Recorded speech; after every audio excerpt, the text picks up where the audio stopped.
So this is again in a prose, so there is no particular meter. I'll just quickly read this. Sachapi Pandaveya Sindhu Su Savairapati Tattva Jidnyasaya Samyak Sraddhaya Adhikruta Adhikarasta Tad Hridaya Granthi Mochana Dvijavacha Asrutya Bahu Yoga Grantha Sammatam Tvara Yavuru Hrudya Sirasa Padamulam Upasrutaha Kshama Payana Vigata Nupadeva Smaya Uvacha. Just to read is so difficult. What to talk about composing and giving the meaning to that. So, word to word meaning. The translation by His Divine Grace, Sri Bhaktivedanta Swami Srila Prabhupada ki jai. Saha hi. That is Maharaja Rahugana. Cha also. Api indeed. Pandaveya. Oh, best of the Pandu dynasty.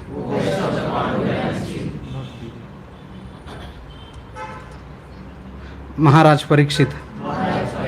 Sindhu Savirapatihi. The king of the states known as Sindhu and Savira.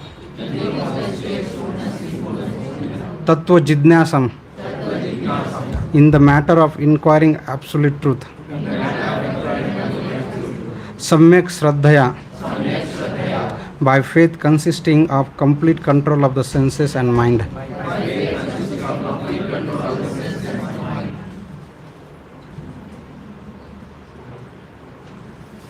Adhikruta Adhikaraha. Who attain the proper qualification. Tat.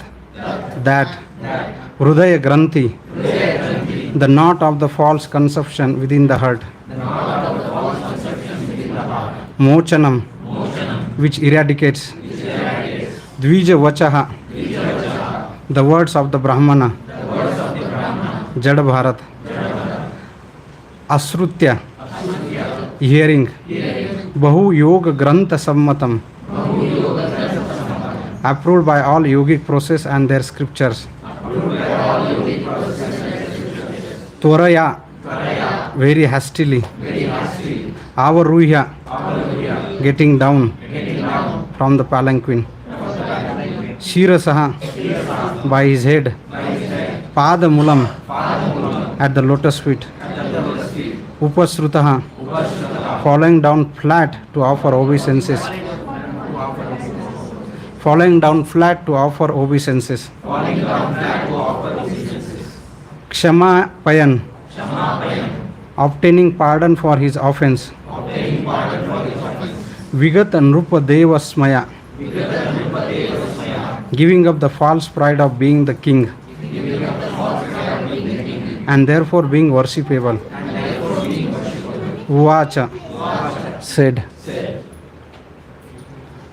Translation by His Divine Grace, A.C. Bhaktivedanta Swami Srila Prabhupada ki. So please repeat just translation. Sukadeva Goswami continued. O best of the Pandu dynasty, Maharaj Parikshit, the king of Sindhu and Savira states, Maharaj Rahugana, had a great faith in discussion of the absolute truth. Being thus qualified, he heard from Jada Bharat that philosophical presentation which is approved by all the scriptures on the mystic yoga process and which slackens the knot in the heart. His material conception of himself as a king was thus destroyed. He immediately descended from his palanquin and fell flat on the ground with his head at the lotus feet of Jada Bharat in such a way that he might be excused for his insulting words against the great Brahmana. He then prayed as follows.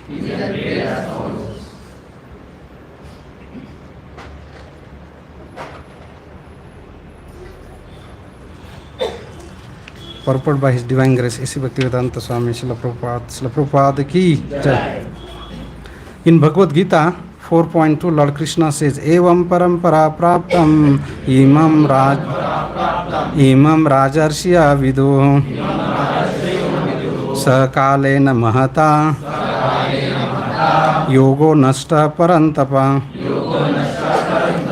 This supreme science was thus received through the chain of disciplic succession, and thus the saintly kings understood in that way. But in course of time, the succession was broken, and therefore the science as it is appears to be lost. Through the disciplic succession, the royal order was on the same platform as greatly saints persons, Raja Rishis. Formerly, they could understand the philosophy of life and knew how to train the citizens to come to the same standard.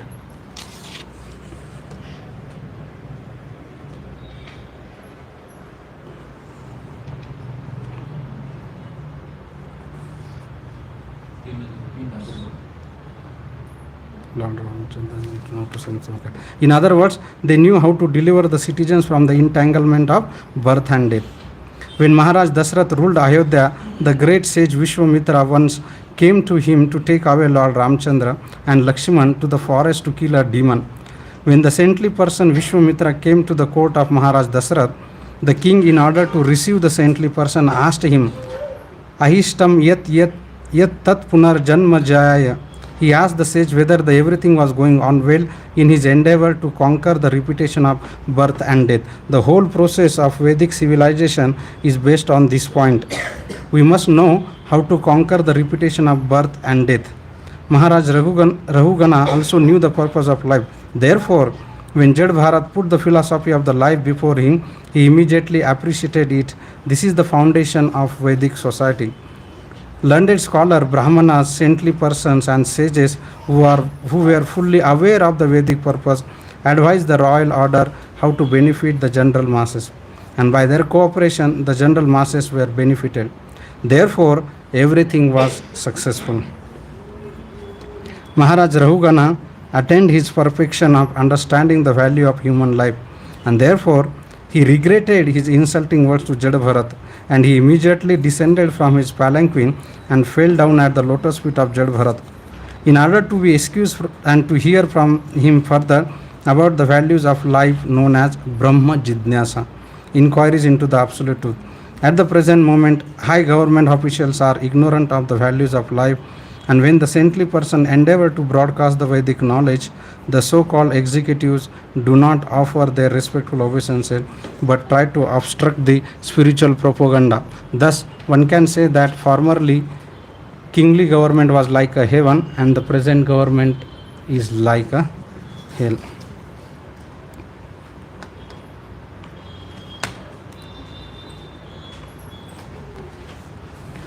ओम अज्ञानतिमिरन्दस्य ज्ञानाञ्जनशलाकया चक्षुरुन्मिलितं येन तस्मै श्रीगुरुवे नमः।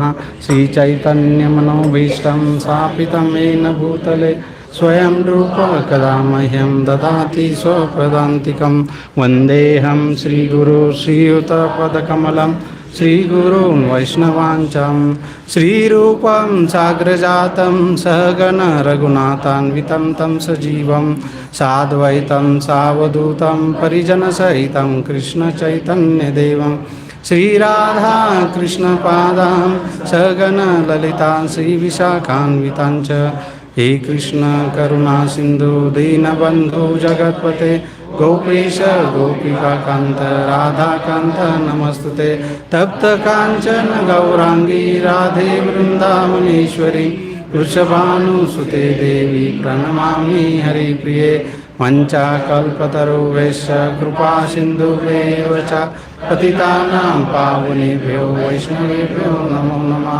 जय श्री कृष्ण चैतन्य प्रभो Nityanand Shri Advaita Gadadhar श्रीवासादि गौरभक्तवृंदा।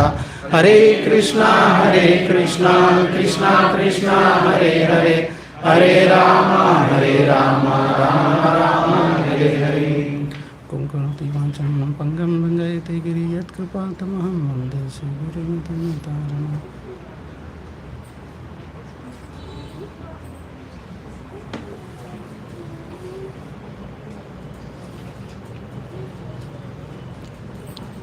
So, the translation again. Sukadeva Goswami continued, O best of the Pandu dynasty, Maharaj Parikshit, the king of Sindhu and Sohira states, Maharaj Rahugana had a great faith in the discussion of the absolute truth, and being thus qualified, he heard from Jada Bharat that the philosophical presentation, which is approved by all scriptures on the mystic yoga process, and which slackened the knot in the heart, his material conception of himself as a king was thus destroyed. He immediately descended from his palanquin and fell flat on the ground with his head at the lotus feet of Jada Bharat, in such a way that he might be excused for his insulting words against the great Brahmana. He then prayed as follows. So this is Canto 5th, Chapter 10, the discussion between Maharaj Rahugana and Miss Jada Bharat. So before that, let's see the background that how we are actually in discussion between Maharaj Rahugana, Miss Jada Bharat.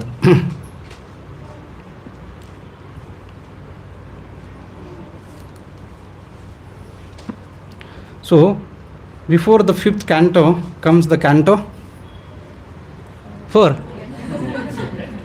Simple. So, in the canto 4, Sukadeva Goswami talks about which son of Swayambhu Manu. Swayambhu Manu has how many sons?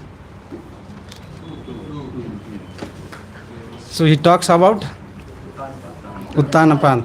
And so in the 5th canto, he talks about his other son, Priyavrata.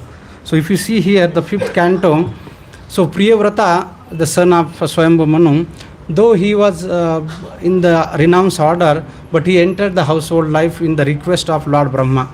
And he divided the whole Bhumandala into the 7 oceans and 7 islands, and then making his son to rule, and later he retired. So that is the Priyavrata. So Priyavrata, his first son was Agnidhara, and who ruled the Jambu Dvipa, and he married to Purva Chitti, and he got 9 sons. And then he became the ruler of the 9 Varshas of Jambu Dvipa. So Priyavrata, from Priyavrata came Agnidhara. From Agnidhara, next one of his 9 sons is Navi, the first son of the Agnidhara, Navi, and who ruled the Bharat Varsha. Among all these 9 Varshas, he ruled the Bharat Varshas, and by sacrifice, he got Lord as his son. And what was the name of Lord? Rishabhadev. Then Lord Rishabhadev, as an incarnation, he exhibited the exemplary character, and he got how many sons? 100 sons. And who was the first son? Bharat Maharaj. And he instructed on the various scriptural subject topics, but he wandered like Avadhuta and disappeared in a forest fire. So Priyavrata,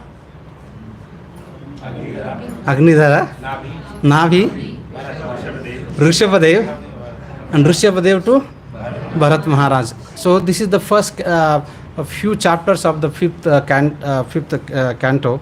So up to chapter 5 or 6, Rishabhadev's instruction is given. And one of the very famous instruction that Rishabhadev gave, that this human form of life is very rare, and it must be utilized for the sacrifice, tapasya. And what is the tapasya that he actually talks about? What is the tapasya that Rishabhadev actually told? Tapo Divyam. One must engage in a transcendental tapasya, and this transcendental tapasya is how to go beyond this ocean of Bhavsagar. And after that comes into picture his first son, Bharat Maharaj. And Bharat Maharaj was very exalted devotee, and who ruled Bharat Varsha. That's why this planet or is called as the Bharat Varsha. He performed the austerities at Pulaha Ashrama, and that is where comes into picture deer. He got attached. We discussed that very length. He got attached, and somehow because of the attachment to the deer and compassion at his heart, he became a deer in his next life, right? Yam yam vapi smaran bhavo taje ante kalavaram. So whatever the bhav that we remember at the end of life, definitely for sure Lord Krishna says that you will attain. And but the purpose of the life is that ante Narayana Smriti. One should remember Narayan at the end of life. And in fact, in this purpose, Srila Prabhupada highlights that the purpose of this Vedic culture is that how to get rid of this Bhausagar. And this Bharat Maharaj become deer, and next life he become a Jad Bharat. So why is called as a Jad Bharat? He is a Jada, right? He is a Jada. So what is Jada? From the world and No Chetana. No Chetana. Yeah, in a technically he has no Chetana, but he's a conscious, right? So why is called as a Jada? materially he was Materially, no He was Chetana. pretending that he was dumb. Externally, he was pretending that he is a dumb and deaf, and he has no interest. He is completely mad.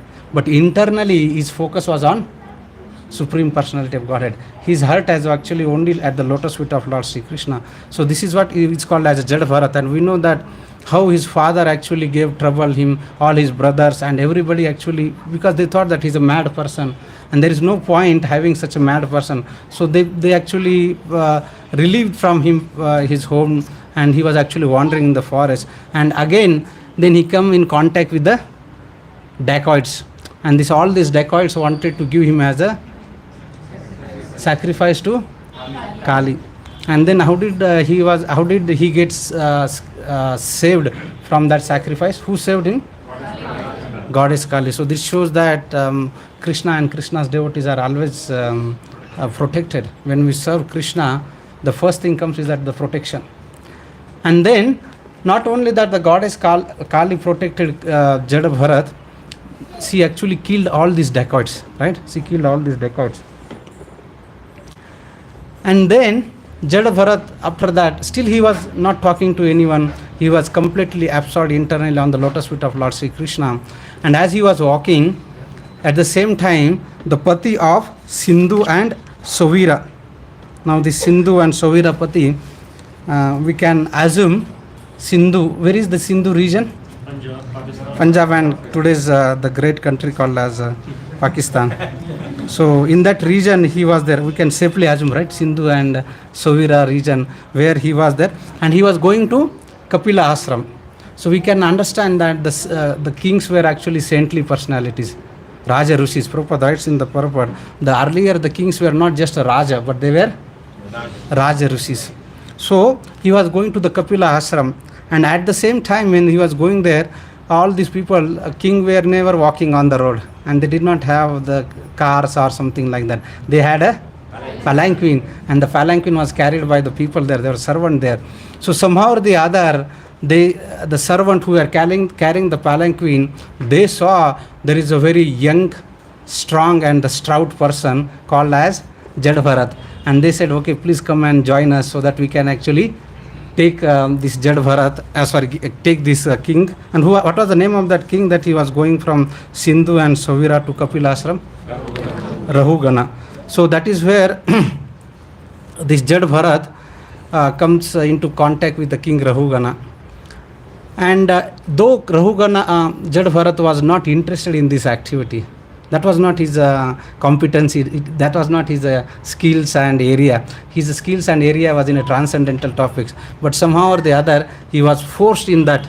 Sometimes we can see in the office life also, somebody is interested in X skill, but he is pulled into the Y skill, and he said, you learn on the job. So that is how Rahugana putting King Jada Bharat into this particular thing. So he was not fit for such a work. But internally he was so exalted and devoted to Lord Sri Krishna. So when he was carrying the palanquin, he was actually not interested to put his feet on a ant. So because of that, he was trying to avoid the moment, and that moment was becoming erratic moment. And because of that erratic moment, the palanquin was not going straight, but it was going this way, and that actually agitated King Rahugana. And as soon as it agitated King Rahugana, he became very upset and angry. He started scolding his servant. And what did his servant say? He said, not us. Their first response was that not us. This new person who put into a job actually is not his job, doing his job properly, and because of his erratic movement, the palanquin is actually going this way or that way. So we understand the very first learning from this thing that in the material world, nobody would like to take a responsibility or blame. It is always other person who is at a problem, not me, the other person. So they said that this new man does not walk swiftly, and because of that, this problem is there. So the king Rahugana got an opportunity. You see here such a beautiful transformation. This shloka and this particular section actually talks that the transformation of King Rahugana. So Rahugana now started scolding him. To whom he started scolding? Jadbharat. And how did he scold? Sarcastically. He said, you appeared very fatigued because you have carried this palanquin for a long time and for a long distance, and as if you are carrying this palanquin alone. So that was not the case, but that was the sarcastic comment that King Rahugana was actually passing to Jadbharat. Not only that, beside that, you appear to be very old, and because you are old age, you appear to be greatly troubled. Was Jadbharat old age? No. Jadbharat was very young, Mahanubhava, young, and it was also said that Sukadeva Goswami says that he was very strong and stout, but sarcastically Rahugana is saying that you are old age and you become greatly troubled. And not only that, I see that you are not very firm because you are not very strong and stout. Aren't your fellow carrier cooperating with you? And thus Rahugana scolded Jadbharat sarcastically. So he said three things. He said that you are fatigued because you are carrying the palanquin for a long time, single-handedly for a long distance. Second thing, that you appear to be old.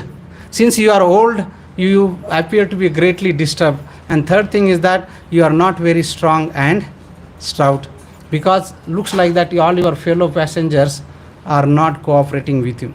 So what was the reaction of Jadbharat? Don't you understand who am I? Was that the reaction of Jadbharat? No. Jadbharat was, without saying anything, he continued carrying the palanquin. So this shows the characteristics of Vaishnavas. So what is that Vaishnava characteristics that exhibit the very first incidents that Jadbharat actually showing here? Silence. Tolerance. Jadbharat was actually showing the tolerance. So in a practice of devotional service, and one of our missions Srila Prabhupada has given for all of us, preaching Krishna consciousness. And in preaching Krishna consciousness, we may get a lot of difficulties and challenges, including you and including me, for all of us. But Jadbharat is actually showing by his own example, the first characteristic that he is exhibiting is that how to remain tolerant. So he was a very peaceful, saintly person, tolerated it. And he is not affected because of the false conception. Imagine that if King Rahugana scolded all of us, or including me, what was our reaction? What would have been our reaction? What would have been our reaction?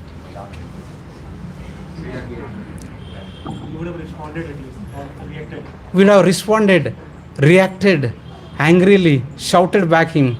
Don't you understand that I am a strong stout, I am not an old person, I am carrying this palanquin. But he was completely peaceful because Sukadeva Goswami says that he was not affected by the false conception of the material things.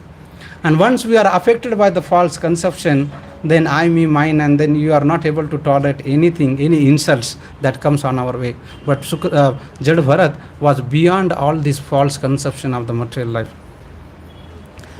The second thing, that out of his natural humility, he never considered himself a great devotee. Look at the scenario here.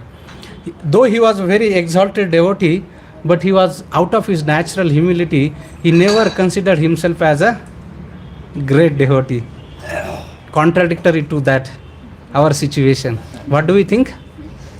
We are nowhere into. Srila Prabhupada says that even before becoming a great devotee, become a gentleman. We are not even to that position. Still we think that we are a great devotee. Our dear Sudhir Gopal Prabhu always says that when we start practicing Krishna consciousness, earlier nobody recognizes us, but later then somebody starts saying that, oh Prabhu. So then we know that we are now Prabhu, Master now. And then very slowly we think that we become a Mahaprabhu. So this is the scenario. But Jad Bharat this is the natural situation. You see that all our Vaishnava Acharya song, they never think that they are a great personality. They think that I am lower than even the what you call that, in the stool, worm in the stool. See, they consider themselves that worm lower than the worm in the stool. But we consider that the greater than the greatest on this earthly planet. And we are now Prabhu. Very soon we become a Mahaprabhu. And still, the next important point, why Jad Bharat, he was actually tolerating all those things. He did not respond because he was thinking that let me suffer the result of my own past karma. Like an ordinary man, I have done a lot of fasting in the life and I am just getting the reactions of that. You see that the mood of Vaishnava here? For us, I'm talking about myself.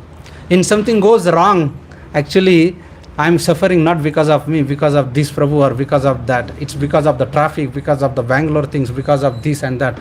But Jad Bharat was saying that he was naturally considering that all this suffering is because he has done something wrong in the past. And because of that he has done something wrong in the past, it is very obvious that the reaction is on his way. So, and because he wanted to tolerate all those things so that he can destroy all this reaction of his past misdeed, and thinking in this way, he began to carry the palanquin as before, without even responding, getting angered, getting troubled, getting agitated, and he continued that. We can see that how Jad Bharat tolerated in his preaching mission. Now he will very soon come in the preaching mode, because he's meeting Rahugana, and the next chapter he is actually going to instruct King Rahugana. So we see from Chaitanya Charitamrita how Nityananda Mahaprabhu and Haridas Thakur tolerated. When Chaitanya Mahaprabhu ordered Nityananda Mahaprabhu, and when Nityananda Mahaprabhu met Chaitanya Mahaprabhu and Haridas Thakur, he told, you go and preach the mission of preach the mission. He says that Bolo Krishna Bhaja Krishna Laha Krishna Nama Krishna Mata Krishna Pita Krishna Dhana Prana. So he says that go and preach Krishna to everybody. And when Chaitanya Mahaprabhu ordered Nityananda Mahaprabhu and Haridas Thakur, they were intoxicated with this Harinam. And why did Chaitanya Mahaprabhu selected personally? Because they were like military generals and they were wholeheartedly, very widely preaching, very affectionately preaching Krishna consciousness. So that is why Chaitanya Mahaprabhu chose Nityananda Mahaprabhu and Haridas Thakur and asked them to that, whomever you see, preach Krishna consciousness. And what was happening? When they were going from house to house, some people would actually welcome them, but there are majority of the people, they were not welcoming them. They were criticizing, they were blaspheming. Not only blaspheming, they were thinking these people are a thief, and so they were trying to attack them. And there were two people who attacked them, Jagai and Madai. And that example so shows that how Nityananda Prabhu and Haridas Thakur tolerated. So when we are on our mission of preaching Krishna consciousness, we will definitely come across a situation where we will be insulted, where we will be agitated, but our response and reaction should be, what should be our reaction? Tolerate it. Rinadapi sahishnana tarorapa sahishnana amanena manadena kirtaniya sadahari. Another example from Haridas Thakur. Haridas Thakur by birth was a Muslim, and he was practicing chanting of Hare Krishna Maha Mantra how many times? 300,000 times, so 3 lakhs times. And if you see practically around 194 rounds per day. So did we chant sometimes more than 16 rounds? 64 rounds did we practice sometime? How much time did it takes to chant 64 rounds? 8 hours. And 194 as per the math is 3 times of 64. So that means 24 hours. So Haridas Thakur has practically no time for Uta and Nidra. So he was completely absorbed in Krishna consciousness. So when some Brahmanas, when they came to know that Haridas Thakur is practicing Krishna consciousness by chanting Hare Krishna, so they became envious and they complained to the Kazi and said that this is not the way that one should practice Krishna consciousness or God consciousness. And even that Kazi also said that you are a Muslim, why are you doing into this? Better practice your own philosophy. And like this, Haridas Thakur was actually asked to stop all those things. And finally it came to such a conclusion that either you give up your belief or you will be killed. What did Haridas Thakur say that?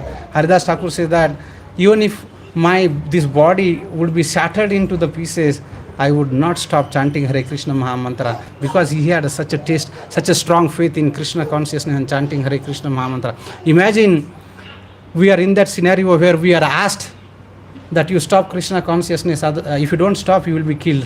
What will you choose? Thank you very much, I will stop from today. But Haridas Thakur has such a strong faith in the holy name. He said, no matter what happens, I would not stop chanting of Hare Krishna Mahamantra. And what was the reactions of these things? He was actually now told, Kazi said that take him to the marketplace and beat him all these marketplaces. So those persons who the guard, those who are actually taking to him to the different places, they know in the past that if such a reaction come to on way to the criminals or somebody, they would tolerate only 2 or 3 marketplaces. When they are beaten in the 2 or 3 marketplaces, finally 3rd or 4th marketplaces, they will be dead. But Haridas Thakur was tolerating all those things. After 22 marketplaces when he was beaten, he was still chanting Hare Krishna, Krishna Krishna, Hare Hare Rama, Rama Rama, Hare Hare. In fact, these guards they were anxiety. If king sees that Haridas Thakur is live and he's still chanting Hare Krishna Mahamantra, either there will be 2 possibilities. Either the Haridas Thakur should be killed, or if not, then it is our turn to be killed by king. So then they requested Haridas Thakur, better you appear that you are dead and jump in the river Ganges. So finally Haridas Thakur, you see that is the level of tolerance. That is the utmost level of tolerance that Haridas Thakur was, that somebody is killing you, beating you. Not only that, you are actually forgiving him, you are acting to protect them. Can you imagine the level of tolerance that the great Acharya in our Gaudiya Parampara has actually demonstrated? Great level of tolerance. And so finally Haridas Thakur jumps in the river as if he is killed, and then they goes to the guard go to the king, and then they say that he is killed. And after some time, of course, by mercy of Lord Chaitanya Mahaprabhu, he was protected and he comes back and he forgiven all these people. He forgiven the king, he forgiven all those things. So that is the level of tolerance that Haridas Thakur has demonstrated, exactly like Jad Bharat. Jad Bharat exhibited the tolerance, Nityananda Mahaprabhu, Haridas Thakur exhibited, and Haridas Thakur as alone also exhibited. Our founder Acharya Srila Prabhupada passed times in 1975. Prabhupada was flying from Kenya to South Africa for the first time, and it happened that on that flight there was a team of South African football team. Now in India there is a favor of cricket, so that time there was a favor of football, and South Africa football team that just played in Kenya, and they have won the match. Now you know that if you won the match and then you are on the top of the world, so they were celebrating. The celebration on the ground continued the celebration on the board. So on the flight, as soon as the flight took off, the crew started distributing the drink, and all these football team of South African team, they started drinking, and you know what happened. So they also took off. When they drank whatever the liquid was given to them, they started taking off, and in that intoxication, the whole South African team started creating chaos there. Not only that, they started creating chaos there, they started drinking. They started smoking cigarette there. And Srila Prabhupada's disciple, who was a secretary there, along with Srila Prabhupada, who was traveling, he felt that this is a great disturbance to our spiritual master Srila Prabhupada. So he went to this African team, or Rather, he went to the crew and requested her that please go and stop all these people so that my spiritual master will not get disturbed because of the smoke and this rowdiness of all the South African team. So she told them, and this South African football team heard for a few minutes and they stopped smoking. But you know that once you are in that intoxication, then they started again doing the same thing. But now Srila Prabhupada, the personal assistant who was there, now he couldn't tolerate. He got up. Now he got upset. Now he said that I will go and scold these people. Then Srila Prabhupada asked, what happened? He said, Srila Prabhupada, this football team or the players actually now they are smoking and they are creating all the chaos here. So I just wanted to go there and stop them. And you know what Srila Prabhupada says that? He said that sit down. Srila Prabhupada said, it actually exhibits the characteristics of the great Vaishnava. He said, if you go and scold these people, then what is the difference between us and them if you cannot tolerate them? Prabhupada said that better you tolerate that. So Prabhupada tolerated the cigarette smoke, he tolerated the rowdiness. He was undisturbed. Even on the plane, Srila Prabhupada was undisturbed. So the pure devotee Vaishnava, they exemplify this Taroravi Sahishnana Amanena Manadena Kirtaniya Sadhari, being more tolerant than a tree. So Srila Prabhupada showed that, exemplified that. Haridas Thakur exemplified that. Nityananda Mahaprabhu and Haridas Thakur together exemplified, and Jad Bharat exemplified that. So now, coming back to the Jad Bharat and King Rahugana. So Rahugana, now again Jad Bharat started carrying the palanquin. Again, because he doesn't want to stamp on the ant, and again that the palanquin was shaken. Now this time, King was very much disturbed. He was very angry and he said that, you rascal, what are you doing? Are you dead despite having life within your body? Do you know that I am your master and you are disregarding me and not carrying my order properly? For this disobedience, now I shall punish you just as Yamaraja, the superintendent of death, punishes the sinful people. I shall give a proper treatment that you will come to your senses and you will do the things correctly. So you can see here, Rahugana. Who was the king Rahugana? He was not an ordinary personality. He was a Raja Rishi. And where he was going? Where was he going? Kapila Ashram. And what was the reason that he was going to the Kapila Ashram? To hear the Srimad Bhagavatam class. To hear the Bhagavatam class. And on the way, this happened, and now he is scolding. And whom he is scolding? Jad Bharat, such a wonderful, exalted devotees. So it can very clearly, Sukadeva Goswami qualifies that what was the qualities of King Rahugana. Rahugana was completely in a bodily conception and he was influenced by the three modes of material nature. You can see that the difference between Rahugana and Jad Bharat. Jad Bharat was exactly contrary, opposite to Rahugana. Rahugana was in a conception of the bodily conception, I, me, mine, whereas Jad Bharat was exactly opposite to that. He was not in the bodily conception of life. So when somebody is in the bodily conception of life, even a small tribulations, he get disturbed. Whereas who was not in the conception of the bodily conception, he will not be disturbed. So this is how we can see Rahugana, the difference between the great exalted devotees and the person who is in the conception of three modes of material nature. And because of that madness, what did he do? He chastised Jad Bharat. Can you imagine offending a Vaishnava? What is the result of offending a Vaishnava? Chaitanya Mahaprabhu says in Chaitanya Charitamrita, offending Vaishnava, this offense is compared to a mad elephant.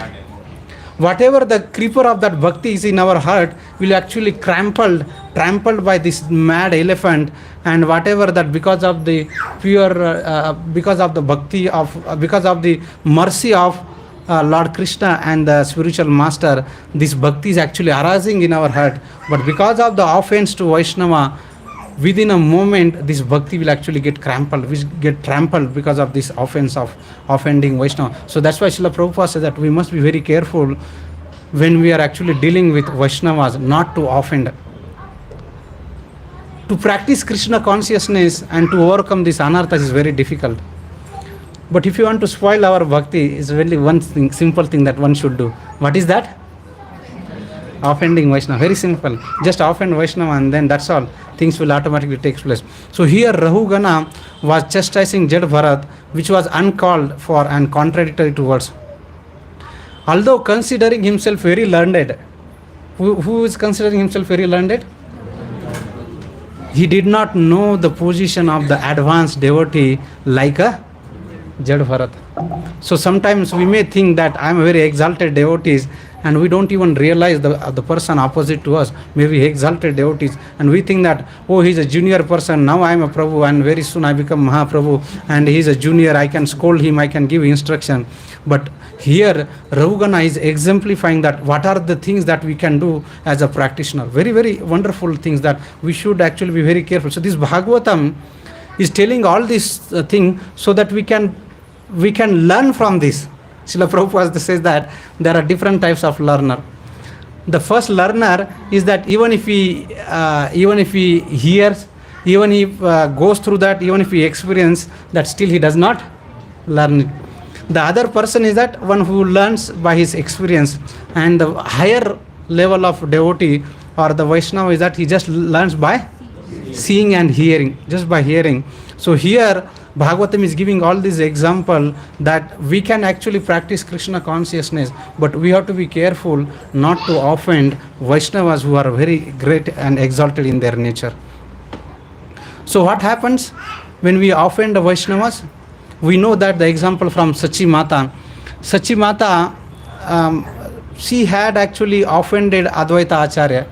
Not openly, but in her mind, she offended Advaita Acharya because she had a fear that she had lost her first son and there is a possibility that she may also lose her second son. So because of that, she had some kind of feeling towards Advaita Acharya, and that actually offended Advaita Acharya. Now what happened? Because of that offense, even she is a mother of Lord, she was not able to receive the mercy of Lord Chaitanya Mahaprabhu. When Lord Chaitanya Mahaprabhu was exhibiting in Srivas Angan's house, that Mahaprakash Leela, he was giving all this, exhibiting the divine form to everybody except Sachi Mata. And devotee is very curious. Why is that you are not exhibiting, not showing these things to Mother Sachi? And Lord Chaitanya Mahaprabhu said that because of this so and so. So what should do? What should one should do that in that scenario? Begs the forgiveness from that, and that is exactly what Sachi Mata did. She went, and when Advaita Acharya came and he was actually offering obeisances to Lord Chaitanya Mahaprabhu, she took that opportunity and immediately she took the dust from his lotus feet and put that. And the moment that she put the dust from the lotus feet of Advaita Acharya, she was relieved from all those things. And now Chaitanya Mahaprabhu says that now she is fit to receive to mercy of Lord Chaitanya Mahaprabhu. So for all of us, can we imagine how many times we are actually offending Vaishnavas? Knowingly and unknowingly. Rupa Goswami, when he was in a Ter Kadamba and he was writing, and when he was writing in Ter Kadamba, and he was so absorbed, you know that Rupa Goswami's absorption, these 6 Goswamis were like beyond the 3 words. When he was sitting under the Ter Kadamba, when he would write that Lord Krishna and Radharani, they are actually meeting, so that bhav will actually pass on to the Kadamba tree, and that Kadamba, Ter Kadamba, and that Ter Kadamba tree will also exhibit that mood of Radha Krishna meeting there, and they will also be in a jubilant mood, and they will have all kinds of flowers and fruits that. But when Rupa Goswami is writing the viraha between Radha and Krishna, and in that separation, Ter Kadamba, the tree will also get the mood, and they will shed all the leaves and all the flowers, and they will also be in a sober mood. That kind of personality like Rupa Goswami was there. And one day he was actually composing some of the shlokas, and he was so absorbed and he was actually smiling. And at that time, one person was actually passing by, and somehow or the other that person had some physical problem, and he thought that Rupa Goswami is actually offending him. Rupa Goswami is laughing at him. And at that moment, because of that, he thought that Rupa Goswami has offended. Rupa Goswami lost his consciousness. He was not able to focus in the same mood that he was able to focus few minutes ago, because unknowingly he offended that Brahmana who was actually passing by. He couldn't understand. Rupa Goswami didn't understand what was the problem. Then he went to his brother. Who is his brother? He went to Sanatan Goswami, and then he narrated. He said that I was writing these things, and suddenly actually I'm not able to focus on the same way that I was able to focus. Then Sanatan Goswami asked what happened. He said nothing, I was just writing and I'm writing, and I was so absorbed and I was actually having a smile. And then Sanatan Goswami understood that, and he connected all the dots, and he said that because you unknowingly offended this Brahmana, you are not able to focus on Krishna. Sachi Mata had the same problem. Rupa Goswami had the same problem. Imagine Rupa Goswami was not doing intentionally. Rupa Goswami was not doing intentionally, but the opposite person took it as an offense, and because of that, there was a suffering for Rupa Goswami even. So we can understand that even a great devotees like Rupa Goswami, Sachi Mata, who is the mother of Lord Chaitanya Mahaprabhu, if we offend Vaishnavas, you will not be able to receive the mercy of Lord Chaitanya Mahaprabhu and Lord Sri Krishna. So Jad Bharat, now he was the topmost devotee, and second time when he was scolded by Rahugana, now and one of the speciality of Jad Bharat was that he was acting as a dumb and deaf. He was not speaking at all. He was just keeping quiet. Now he got an opportunity.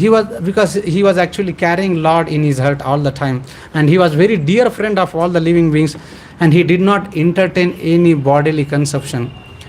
Now Jad Bharat has changed his course. So he was acting, he was not speaking at all. Initially he was keeping very quiet, and when the opportunity came, now he started preaching Krishna consciousness to Rahugana, and that is where the today's shloka comes up to picture. So he said, he smiled and he spoke as follows. He said that you told me, we are just indirect speech here. You said that I am fatigued, but you know, Rahugana, that I am a spirit soul, and spirit soul does not get fatigued in his life, because spirit soul is beyond the three conception of modes of material nature. So he repeated his first one, that you are fatigued, as if you are carrying the palanquin for a long time and the long distance, and also single-handedly you are carrying, as if you are fatigued. But Rahugana said, Jad Bharat said that actually I am not fatigued, because I am not this body and a spirit soul. The second thing that he was saying that, oh, you are not a strong and stout. And how did he refute? How can you refute somebody saying that you are not a strong and stout?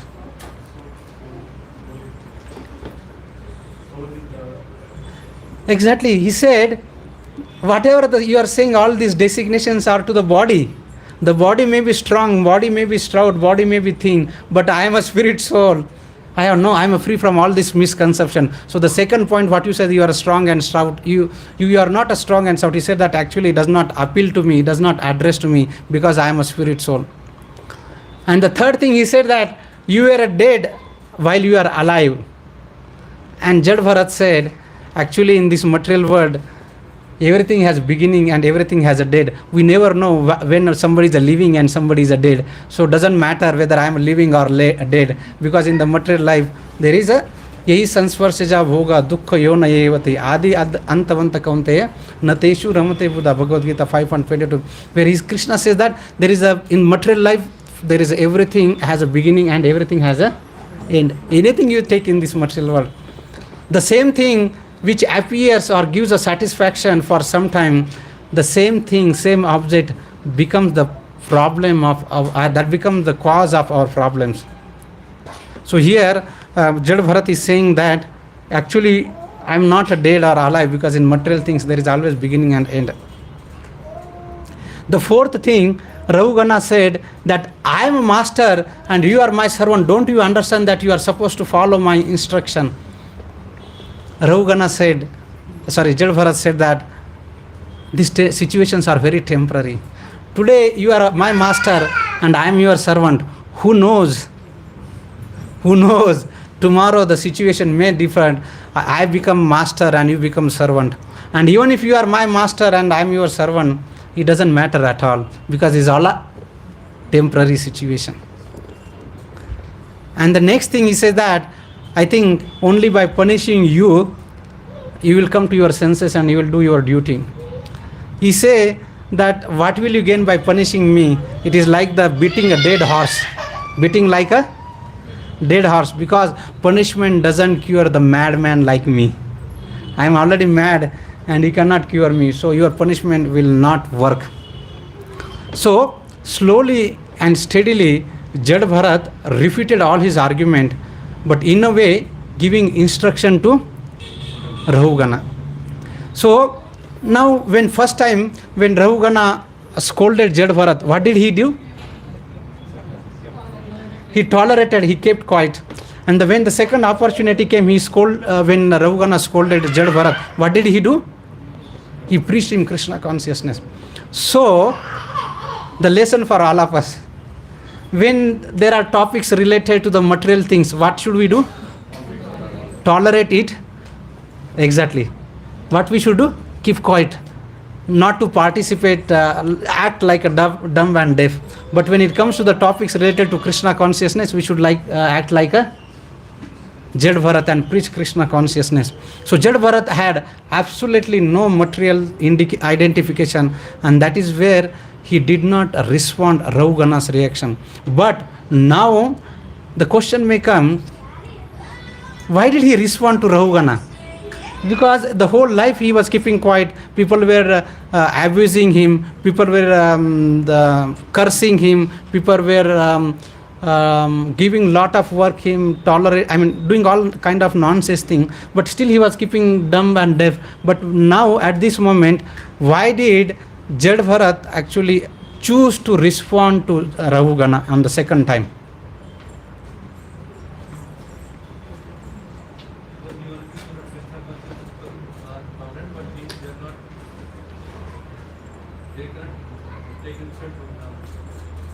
They cannot take insult to? They cannot take insult to devotion. But he did not, he insult only himself. And we know from Chaitanya Charitamrita, Shikshastakam, Shloka number 3. You can tolerate all your offenses come to on your own, but not to Lord and his devotees. If you would have allowed Rahugana to offend him, then I think this would be If you would have tolerated, then King Rahugana would have actually offended more. Then it's like he's committing more offense. Committing more offense. Okay. From Mataji's side. Devotees cannot see others suffer. Devotees cannot see suffering others. Very wonderful. What else? King was very good receptor, so he chose the correct person To receive from King has also qualification. We'll come to the point. That's also a very good point. Also, you are going to Bhagavatam. Oh, so he thought that let us hear from him. So this shows the nature of sadhu. They are so compassionate. Just like when we saw that the example of Narad Muni and the sons of Kuvera, when he saw that, he was so compassionate, as Prabhu said. The Prabhu said that they doesn't want. They cannot see para dukkha dukhi, but we are actually para dukkha sukhi. Unfortunately, exactly opposite to the Vaishnava philosophy. When somebody is in a difficult situation, externally we said, "Oh, devotee," but internally, Krishna, thank you. Give more difficulties to him. He's traveling a lot, right? Kapil Gupta Prabhuji. Kapil Gupta Prabhu is laughing. So, unfortunate situation. Para dukkha dukhi. Prabhupada, out of his compassion, at the age of 69 old, he would have been very happy in Vrindavan, sitting Kartik month or other month and chanting Hare Krishna mantra. Why did he choose? Going through all these difficulties. Why did he choose? Because they cannot see people suffering. That is the nature of sadhus. That is the nature of Brahmanas. That is the nature of Vaishnavas. If we claim ourselves, in bracket, to ourselves we claim that we are great Vaishnavas. This is the example that we should be para dukkha dukhi. Our whole life should be dedicated for the selfless service. For those who have dedicated their life for the mission of Krishna, mission of Srila Prabhupada, that should be mission of our life. If our life is not dedicated selflessly serving other devotees, then we cannot claim that we are a sadhu. Titikshasva karunika, right? That is the characteristics of sadhu. So here, Jada Bharat, though he initially on the first occasion, he chose to keep quiet, but on the second occasion, he actually guided Rahugana so that, as Prabhu said, that he cannot commit further, and obviously to avoid or to arrest his actions doing further sinful actions. And not only that, he has that compassionate nature so that the other person not to suffer again and again. So that is how Jad Bharat actually gave instruction. And in today's shloka, when Rahugana heard all those things, what happened? What happened now? Initially, on the first occasion, he was actually offending him, criticizing him, that don't you understand, oh fool, you rascal, I am your master and you are a servant and you should do what I am asking you to do that. No, there is a transformation is happening. Do you see the transformation? So where is this transformation coming up? So what was the qualification that Rahugana had, that he actually became the recipient of the instruction by Jad Bharat? It is said here in this shloka that the first qualification that Rahugana had, the first qualification, it is said that he had a faith in the topics of absolute truth. What he had? Faith.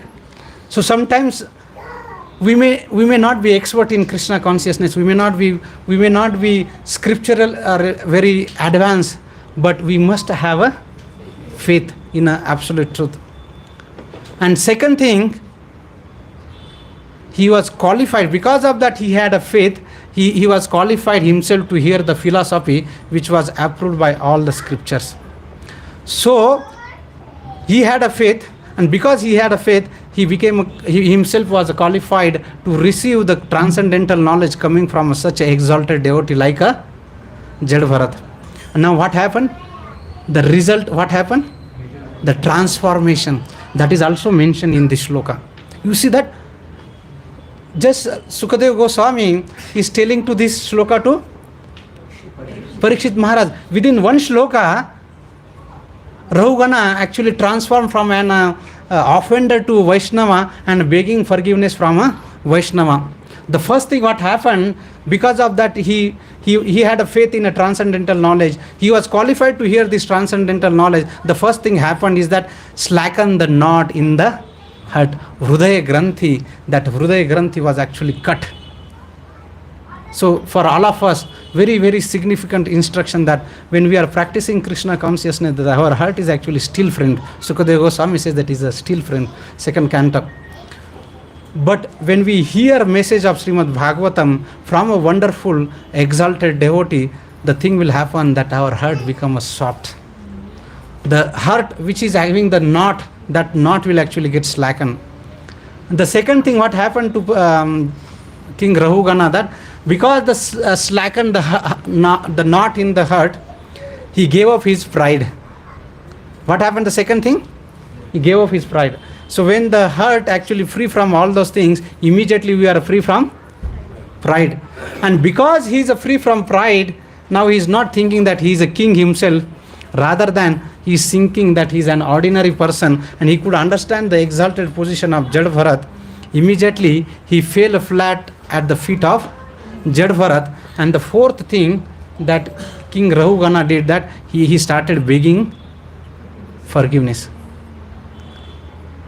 In a one shloka of Srimad Bhagavatam, like when we go preach Krishna consciousness, Bhagavad Gita, we show the picture of Arjun, like depressed, anxiety, and then he hold Bhagavad Gita, and then we say that now he's inspired, motivated, no positivity, no negativity. After hearing the whole Bhagavad Gita, now here one shloka, King Rahugana, from that offending Vaishnava to begging a forgiveness of Vaishnava. So what are the four things happened? Pride happened later.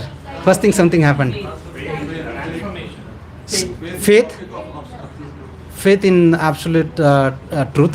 But because of the faith, the first thing happened is that the Hrudaya Granthi was slackened. And because of the Hrudaya Granthi was slackened, the second thing happened that pride.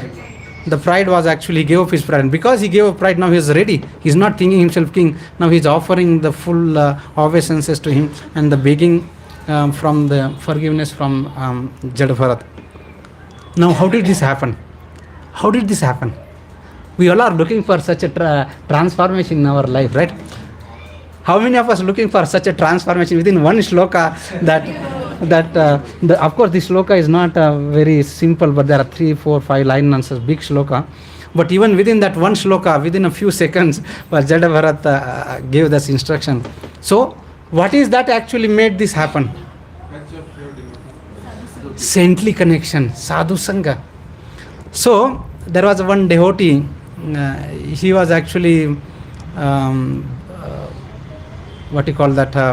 brahmachari, and he said, okay, now enough is enough, let me actually go to the material life, do some job and all those things. So now he was qualified and he went for an interview, and when he attended multiple interviews, and he was not successful, and then he became very frustrated, and when he came back, he said that it is not what you know, but it is about who you know. So he was saying that even though somebody may be very incompetent, somebody may be unreliable, somebody may be temperamental candidate, all in all very weak candidate, but if he has a right connection, then he may be chosen in that interview. But this devotee did not have a right connection, so he was not chosen in an interview. So taking the same analogy, on our journey, we may not be qualified. We are definitely not qualified. But if we have a right connection on our spiritual journey, even if we are incompetent, even though we might be unreliable, even though we have all the problems in the material life, but if we have a right connection, and that right connection can take us a job in the material world, similarly, this right connection to the spiritual personality, to the saintly personality, can actually take us beyond all our deficiencies, beyond all our failings. We have a lot of difficulties, lot of deficiencies and all the failings. So on our spiritual journey, if we need some kind of jack, some kind of connection, and how do we get that connection? Vaishnava blessings. Vaishnavas, so it is blessings, Vaishnavas wishes and Vaishnavas encouragement are such a wonderful ingredient in our life. Definitely we are not qualified. It is because of our founder Acharya. Today we are at least discussing about Krishna Katha. And because of his mercy only, if something that happened would happen because of the Vaishnava's blessing and mercy. So here the wonderful things which actually coming into the picture is that the spiritual connection. And the spiritual connection, even if just like that many lenses within the telescope bring that object within a sight, similarly by serving the more spiritualist, more saintly person, invoking their blessing, invoking their mercy, invoking their wishes, invoking their encouragement, can actually take closer to our cherished life, our cherished goal, which is the lotus feet of our Supreme Lord Sri Krishna. So what we should have? Spiritual connection. The more we have a spiritual connection, the more we serve greater Vaishnavas, the exalted devotees, our life actually become wonderful. So, but how do you do that? In Bhagavatam,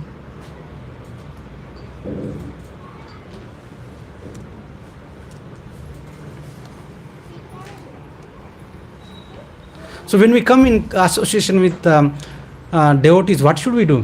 He also had association of Jad Bharat in the beginning, right? It was not that there was not association from Jad Bharat. So what was the transformation that happened to King Rahugana when he heard from him? So when we are in association of devotee, the preliminary, the important thing that we can actually take is that Sravanam. And the whole Bhagavad Gita and Bhagavatam is all about Sravanam. So I have 4 shlokas here which actually talks about the glories of Sravanam and Kirtanam. So we are actually going Bhakti Vaibhav, and in Bhakti Vaibhav, Srila Prabhupada writes in the purport, especially in the second canto, first or second chapter, where Srila Prabhupada says there are 9 potent methods. What are those 9 potent methods?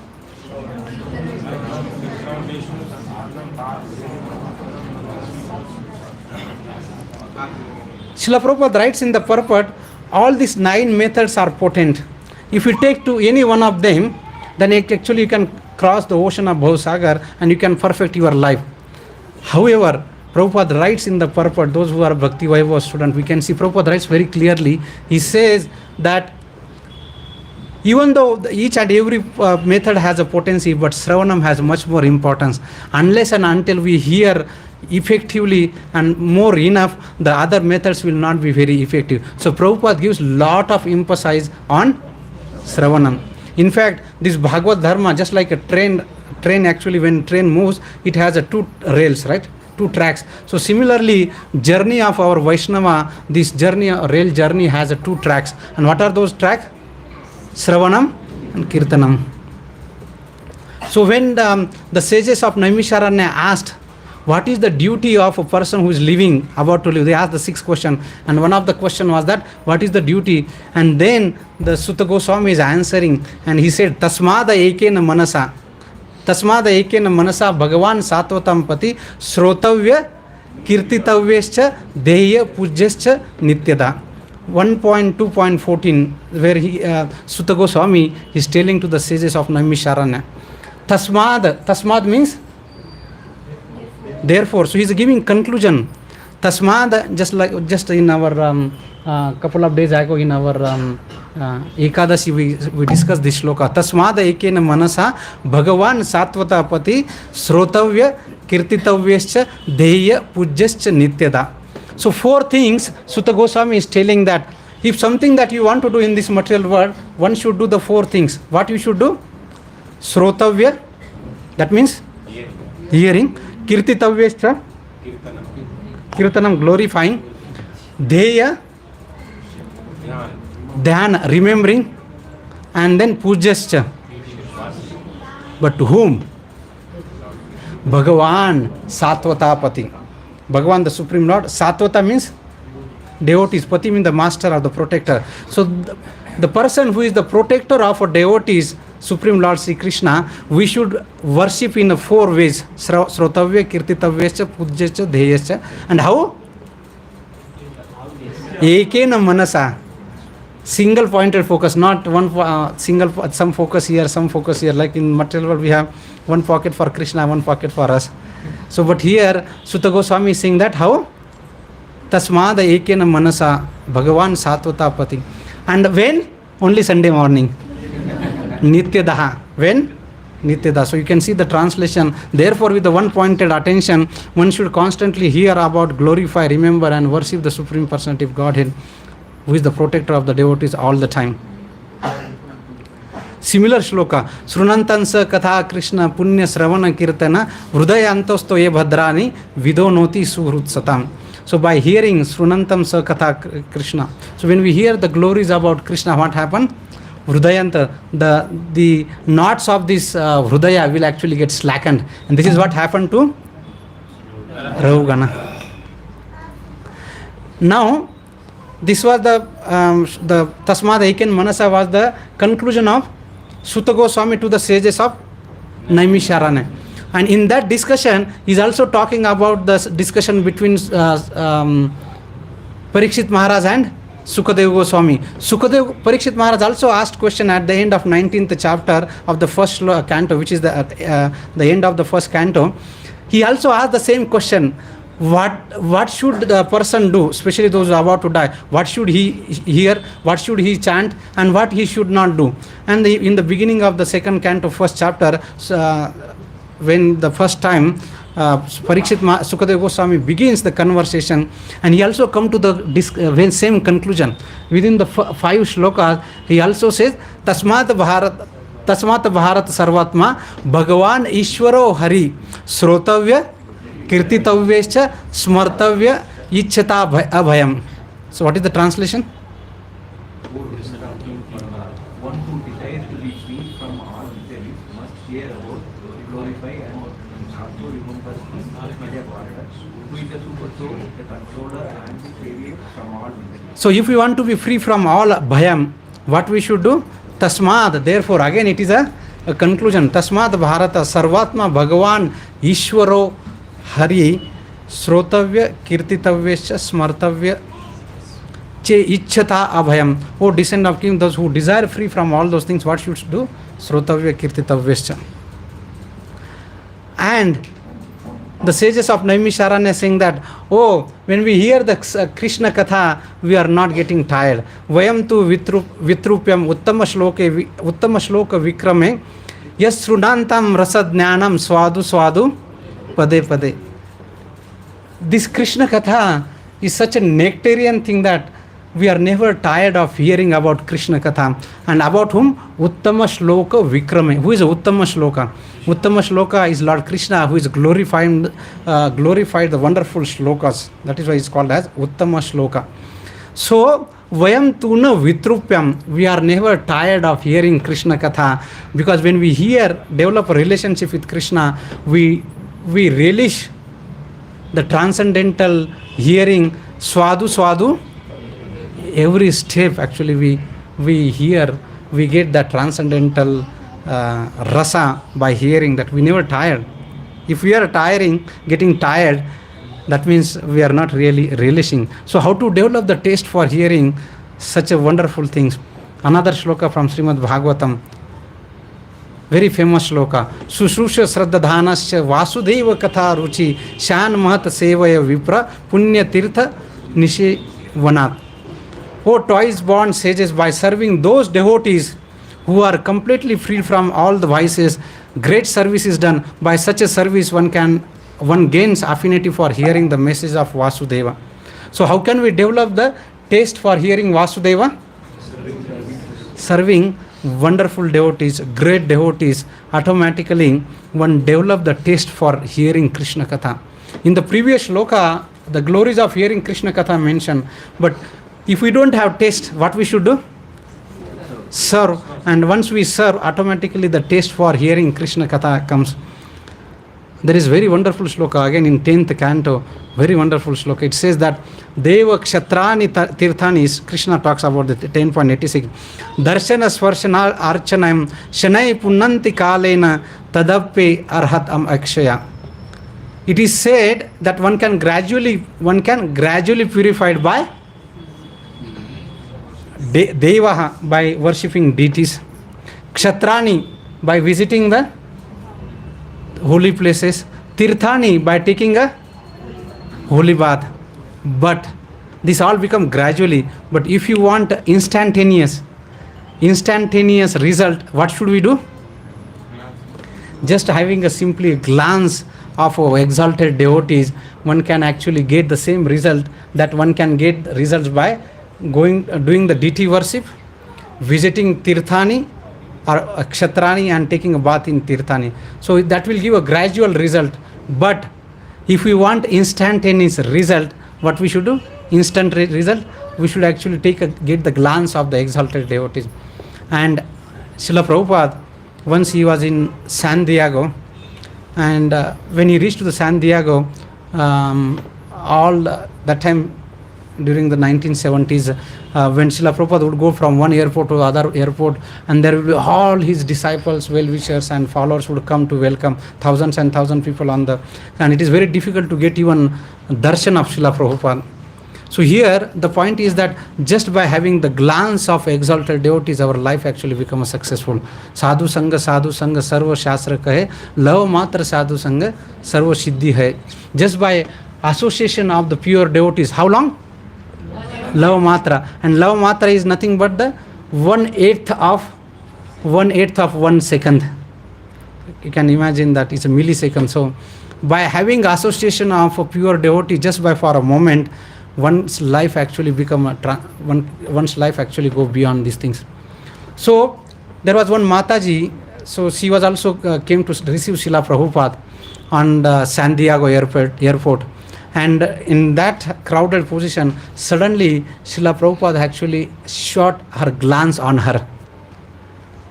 And what was her reaction? She could actually feel that Prabhupada was looking at her, but Srila Prabhupada is not looking at her as a female devotee, but she understood that Prabhupada is looking at her as she is not this body but the spirit soul. And at that moment, this Mataji said that she could feel the connection with Lord Sri Krishna. So what was the reason for that? Just a moment of glance of Srila Prabhupada, one can actually make his spiritual journey instantaneously. So once Srila Prabhupada was giving a class, and in that class, one person came first time. And Srila Prabhupada, typically, if you see Srila Prabhupada, it's a thick Bengali accent. And if you go to Western culture, Western countries, they may not understand Srila Prabhupada's accent. So one person who was in audience, he was actually hearing Prabhupada's lecture for 1 hour. Srila Prabhupada's lecture, typically 35 to 40 minutes. So he didn't understand anything, but he could realize that this person is a sage, he's a sadhu, he's a genuine person.